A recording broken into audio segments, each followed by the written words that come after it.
Muy buenos días desde la Asociación Gente para Servir. Les damos la bienvenida a este espacio devocional Tu Palabra para encontrar el camino.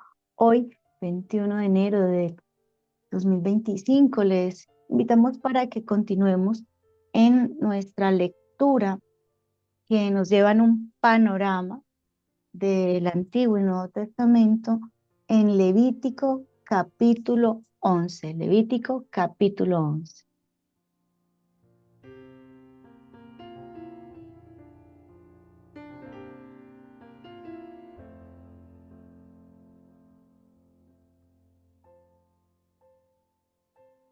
Bueno, este libro es un libro maravilloso cuando aprendemos a verlo de la manera como tiene que ser y aún desde un panorama muy general podemos acercarnos a lo que nos quiere revelar este libro del Antiguo Testamento, porque Levítico es la imagen o nos muestra la imagen de nuestro Señor Jesucristo con el sacrificio y con lo que implicó su venida a la tierra para morir por nosotros. Como acercarnos a este libro de alguna manera implica reconocer un sistema de adoración y aprender a reconocer un contexto histórico y de manera más puntual cómo se llega a un pueblo que es tomado de parte de Dios a través de un hombre llamado Abraham. Y podemos hacer una introducción como para aterrizar a lo que es este libro, podríamos decir que en Génesis vimos el origen de la humanidad, ¿sí? Cómo se genera la humanidad, pero también cómo se degenera la humanidad y cómo el Señor la regenera o promete regenerar esa humanidad. Y de alguna manera ahí mismo en Génesis vemos cómo el Señor toma a un hombre y a partir de la debilidad de ese hombre, junto con su esposa, forma un pueblo. En Éxodo vemos la intención de la redención y de cómo Dios busca restaurar a ese pueblo elegido con un fin. Y en Levítico vemos a este pueblo entrando a un sistema de adoración que para nosotros hoy tiene sentido. Y espero que la lectura de manera general de estos pasajes nos lleven a comprender el sentido que viene a tener para nosotros. El Levítico es un libro que nos lleva a entender lo que es la santidad. Es un libro divino y es un libro personal. ¿Por qué? Porque es un libro divino. En el capítulo 1, versículo 1 dice, llamó Jehová a Moisés y habló con él desde el tabernáculo de reunión diciendo, es decir, que allí donde se habían desarrollado los acontecimientos de Éxodo, en este lugar del tabernáculo donde Moisés estaba hablando con Dios, desde allí se continúa con unas instrucciones que Dios directamente le está dando a Moisés. En Levítico vemos o tenemos a Dios hablando por medio eh, del tabernáculo y su significado. Y es un libro personal, ¿sí? Porque en el segundo versículo dice, en el capítulo 1, habla a los hijos de Israel y diles. Entonces, Dios habla a Moisés, pero también le dice que hablara a los hijos de Israel. Pues, ¿qué vemos? ¿Qué le habló? Eh, de alguna manera Dios a Moisés y que tenía que transmitir Moisés al pueblo, que aquel que espera acercarse a Dios no podía llegar con las manos vacías, tenía que llegar con su propia ofrenda, pero no solamente llegar con una ofrenda, sino que esa ofrenda tenía una forma de que llegara, ¿sí? La forma es a menudo tan importante como el fondo. Porque este es un libro que nos habla de la ofrenda, del sacrificio, del holocausto, de los sacerdotes, pero vemos cómo las ofrendas no se presentaban de cualquier manera, ni tampoco los sacerdotes se presentaban de cualquier manera, ¿sí? Entonces, claro que nos interesa para que de todo esto podamos también conocer la manera como Dios quiere que nos acerquemos a Él. Y por eso, después de estar leyendo acerca del holocausto, que como les decía al principio, tiene que ver con un tipo de Jesucristo ofreciéndose sin mancha a Dios, entendiendo que el holocausto es una ofrenda mm, de entrega total, y esa es la entrega que tiene nuestro Señor Jesucristo para la salvación nuestra, para redimir estos pecados, para redimirnos del pecado. También nos encontramos con unos requerimientos de estos sacerdotes, y así como el libro, que si bien se llama Levítico, y el título sugiere ya el tema del libro por los levitas y los sacerdotes al servicio de Dios a través del tabernáculo, y por supuesto al ser también llamado el libro de las leyes, vemos cómo el Señor nos está mostrando un camino que hoy para nosotros tiene mucho sentido. Y hoy que corresponde justamente lo que son las leyes dietéticas, o la forma como tenían que alimentarse, cuando vamos de primera mano sentimos, pero ¿esto qué tiene que ver con nosotros? Y esto, ¿por qué nos puede ayudar a nosotros? Y es que si está en la Biblia es porque tiene un sentido, porque tiene un propósito. Y hay una palabra clave que nos vamos a encontrar en Levítico 11, y por supuesto también en la mayoría de los capítulos de Levítico, y es la santidad al Señor.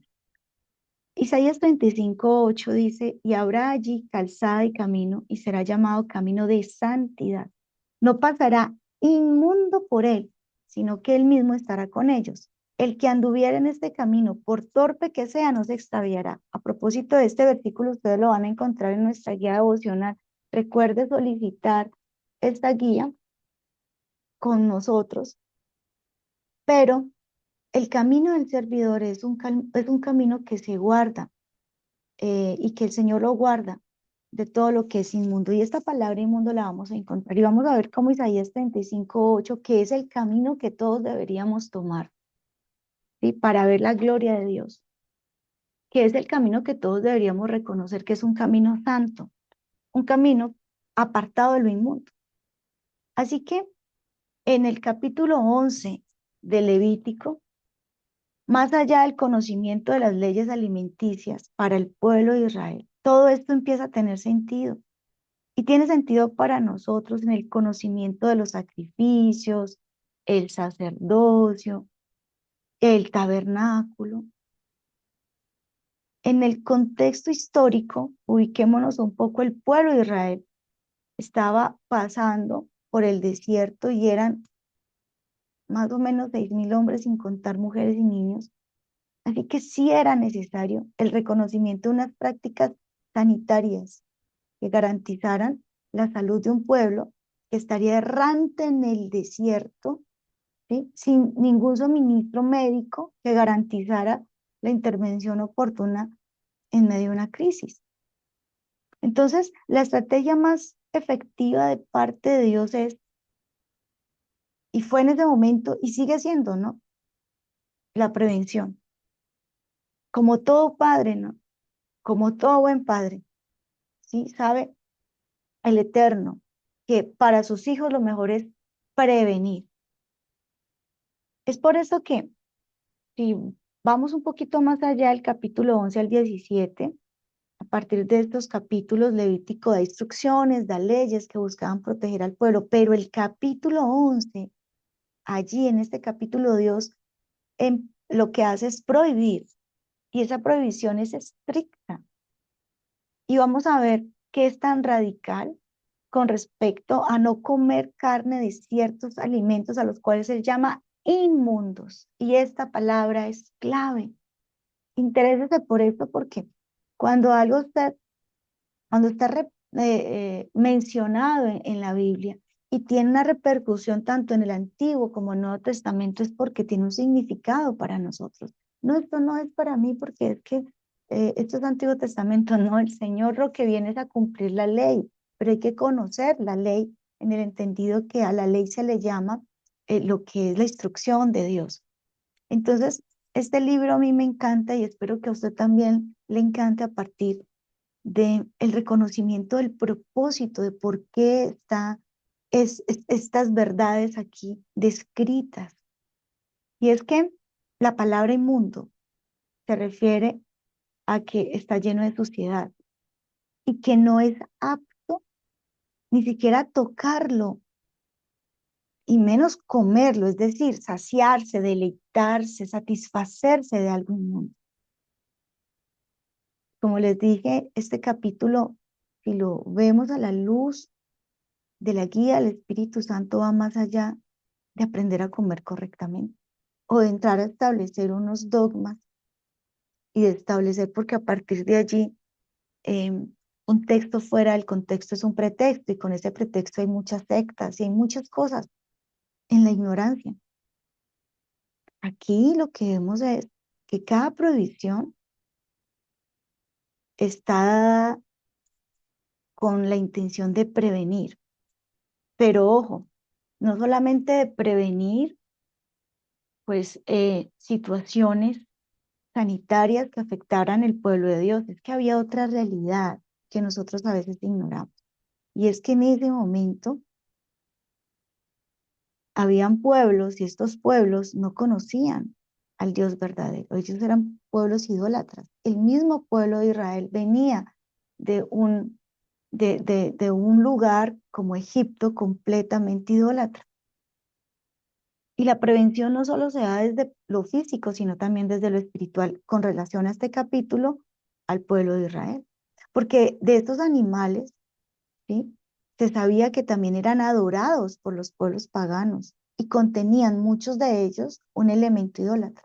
Dios estaba interesado en apartar a su pueblo de todo engaño y de toda mentira en el que ellos se habían sumergido. Culturalmente llevaban muchos años allí en Egipto y habían adoptado creencias que no eran las originales que el Padre le había comunicado a Abraham como el padre de la fe. Dios entonces tenía un propósito con esto. Es por esta razón que da instrucciones tan precisas, tan radicales respecto a comer carne de ciertos animales. Entonces, tengamos presente esto porque de allí vienen tantos errores con respecto a las posturas que uno como creyente debería tener, porque no es posible que hayan creyentes que no comen cerdo, ¿sí? Pero no se apartan de la verdadera inmundicia, un corazón que no es santo delante de Dios. Entonces, pasemos a una enseñanza práctica de este capítulo que usted va a leer en Levítico 11 hoy. Y es que era claro que Dios quería que su pueblo estuviera apartado pues, de aquellas cosas que él había prohibido. Porque muy a menudo el ser humano tiende a coquetear con la tentación, pensando que al menos, digamos que bueno, no, pues no, me estoy guardando de este pecado, por lo menos no lo estoy comiendo. En el caso de los que estaban para el tiempo de Levítico, no, el Señor era radical y dice, ni lo toque. Dios quiere que nos alejemos completamente de todo aquello que no es limpio ni sano para nuestra vida espiritual. Entonces, vamos a tomar esto de la santidad al Señor, teniendo claridad que sí hay inmundicia y que Dios nos quiere guardar. Y la santidad del Señor implica tres cosas: la intención de mi corazón, reconocer a Jesús, que es el que me hace limpio, que es el que me hace santo, y asimilar que mi verdadera identidad está en la santidad. Entonces, primero, la intención del corazón, hablando de ser santos para Dios y de guardarnos de guardarnos de lo que es inmundo. Espero que haya quedado claro entonces porque la prohibición para el pueblo de Israel de estos alimentos, ¿sí? Uno, para evitar una crisis sanitaria y dos, para evitar una crisis espiritual por causa de la idolatría que tenían estos animales. Pero ya en la parte más práctica, con respecto a la santidad y guardarnos de toda inmundicia, para nosotros, primero, ojo con la intención del corazón, porque el corazón es engañoso, dice la Biblia. Y Mateo capítulo 5, 28, por ejemplo, dice, pero yo os digo que todo el que mire a una mujer para codiciarla, ya cometió adulterio con ella en su corazón. Y esto lo dice el Señor Jesucristo, porque la ley que decía, no adulterarás, pero el Señor que dijo, el Señor viene y dice, la ley dice, no adulterarás, y el Señor Jesucristo dice, pero yo os digo, el que mire a una mujer, o sea, el Señor Jesucristo es el que viene a ayudarnos a eliminar de raíz toda fuente, toda tentación que me lleva a estar lejos de Dios, las prohibiciones que Dios estableció para su pueblo en aquel tiempo, es obvio por el contexto y por las condiciones históricas que no aplican para nosotros. Sin embargo, la santidad y la determinación de guardar su palabra en nuestro corazón sí deben hacer parte esencial de nuestra vida como hijos de Dios. Acercarnos al Padre a través de Jesucristo implica seguir su camino. Y su camino está muy bien marcado a través de cada una de sus enseñanzas. Jesús nos habla no solo del acto, no solo nos está hablando del acto del pecado, sino de la intención del corazón. La palabra de Dios dice en Mateo capítulo 22, del 36 al 40, Maestro, ¿cuál es el gran mandamiento en la ley? Y Jesús le dijo, amarás al Señor tu Dios con todo tu corazón y con toda tu alma y con toda tu mente. Este es el primero y más grande mandamiento. Y el segundo es semejante, amarás a tu prójimo como a ti mismo. A nosotros no nos correspondió cumplir la ley del Levítico y al leerlo entendemos lo dispendiosa que seguramente era, pero sí estamos llamados a vivir en la práctica de verdades y leyes espirituales que nos dejó nuestro Señor Jesucristo como el camino de la santidad y de bendición que debemos recorrer. Ahora, lo único que debemos mantener en el corazón por encima de todo y de todos es el amor a Dios, porque a partir de allí pues vamos a amar al prójimo. Y allí entonces entra el cumplimiento de otras leyes, como no codiciarás ni la mujer de tu prójimo, ni la casa de tu prójimo, ni el carro de tu prójimo, ni el trabajo de tu prójimo, ni el empleado de tu prójimo, ni el emprendimiento de tu prójimo. No, no vas a envidiar, pero todo según nuestro Señor Jesucristo viene de una intención y es amar a Dios. Ahora, Levítico, ¿qué es? Es una forma de establecer unos lineamientos para un pueblo que había amado la idolatría, que había estado inmerso en una cultura pecaminosa y que tenía que ser santificado, es decir, apartado, purificado y renovado en su mente. Entonces, primero la intención de mi corazón. Señor, mi primera y más importante intención en este día es amarte, ayúdame a amarte porque de ti viene la fuente de mi verdadero amor. Primero para mí, porque pues si nos amáramos como Dios nos ama, seguro que nosotros nos apartaríamos de lo que nos hace daño. Pero entonces, ¿por qué comemos lo que nos hace daño? ¿Por qué vemos lo que afecta al alma?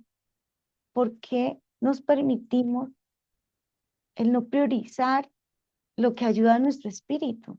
¿Por qué no le damos prioridad a Dios? Porque no sabemos amarnos como Dios nos ama y a veces no sabemos establecer lo que es importante para nuestra vida más que urgente, lo que es esencial más que conveniente. Entonces el amor a Dios aquí viene a ser lo más importante y la verdadera intención de nuestro corazón. ¿Yo qué quiero, Señor, con todo mi corazón hoy? Amar. ¿Y qué te pido? Que me ayudes a amarme y amar a mi prójimo como tú lo amas, porque yo no puedo, mi corazón es engañoso. Lo segundo entonces que Jesús es quien nos hace limpios y esto es importante, oído. Me voy a permitir leerles Hechos capítulo 10 del 9 al 17 para que usted entienda por qué nosotros pues no vivimos como en el Levítico. ¿Por qué si comemos cerdo? Porque comemos algunos de estos animales. Porque cuando hablamos que Jesús nos hace limpios y santos, tenemos que tener presente este pasaje de Hechos 10, del 9 al 17. Al día siguiente, mientras ellos iban por el camino y se acercaban a la ciudad, Pedro subió a la azotea para orar, cerca de la hora sexta, y tuvo gran hambre y quiso comer, pero mientras le preparaban algo, le sobrevino un éxtasis y vio el cielo abierto y que descendía algo semejante a un lienzo, que atado a las cuatro puntas era bajado a la tierra, en el cual había de todos los cuadrúpedos terrestres y reptiles y aves del cielo. Y le vino una voz: levántate, Pedro, mata y come. Entonces Pedro dijo: Señor, no, porque ninguna cosa común o inmunda he comido jamás. Volvió la voz a él la segunda vez: lo que Dios limpió, no lo llames tú común. Esto se hizo tres veces y aquel lienzo volvió a ser recogido en el cielo. Y mientras Pedro estaba perplejo dentro de sí sobre lo que significaría la visión que había visto, he aquí los hombres que habían sido enviados por Cornelio, los cuales, preguntando por la casa de Simón, llegaron a la puerta. Mi recomendación: váyase a Hechos y lea toda la historia de Cornelio. Ahora, de aquí permítame solo tomar algo fundamental.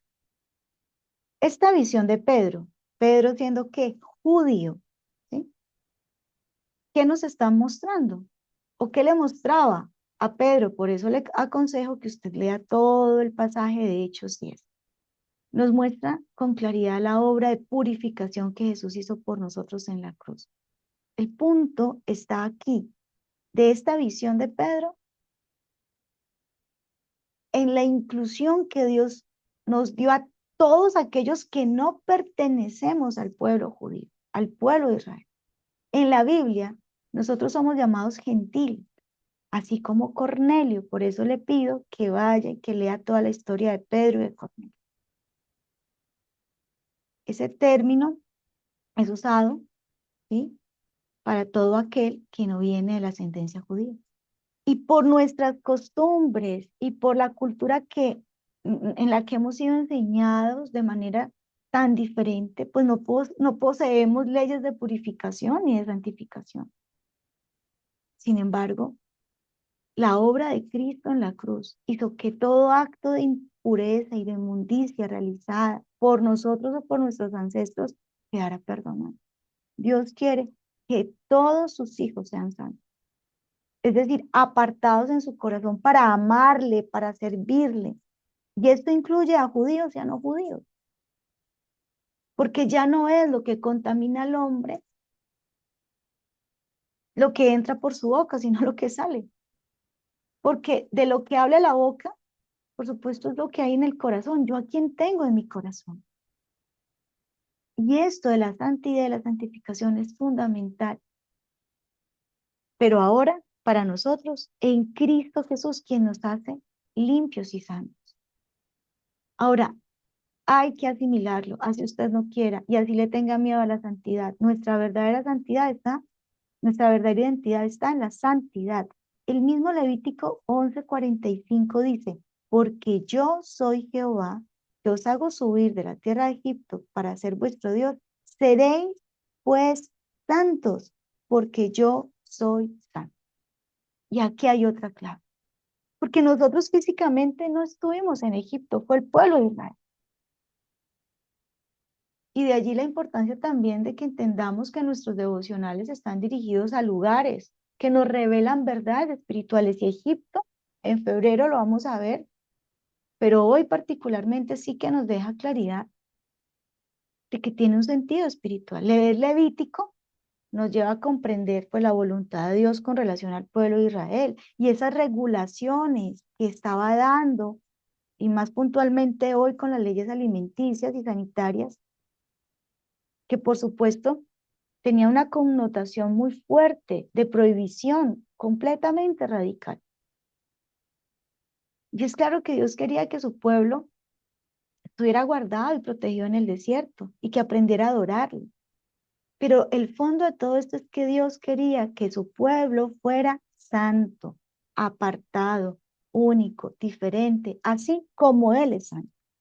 Y salir de Egipto implica para nosotros hoy apartarnos de estilos de vida corruptos que van en contra de la santidad de Dios.